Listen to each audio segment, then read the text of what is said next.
రంగారెడ్డి జిల్లా 7 డిసెంబర్ సరూర్నగర్ స్టేడియంలో జరిగిన భారతీయ జనతా పార్టీ భారీ బహిరంగ సభ ప్రాంగణంలో తెలంగాణ ఉద్యమకారుల ఫోరం రాష్ట్ర వర్కింగ్ ప్రెసిడెంట్ అహర్నిశలు పేదల కోసం పోరాటాలు చేసిన పోరాటాల యోధుడు కందాల బల్దేవ్ రెడ్డి, ఎమ్మెల్యే రాకేష్ రెడ్డి మరియు వెంకటరమణ రెడ్డి సమక్షంలో బీజేపీ కండువ కప్పుకొని భారతీయ జనతా పార్టీలో చేరడం జరిగింది.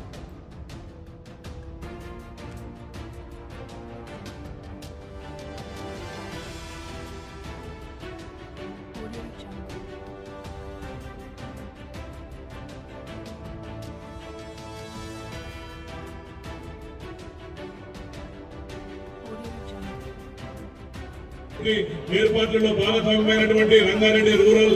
అదేవిధంగా రంగారెడ్డి అర్బన్ జిల్లాకు సంబంధించినటువంటి నాయకులకు అందరికీ కూడా పేరు పేరున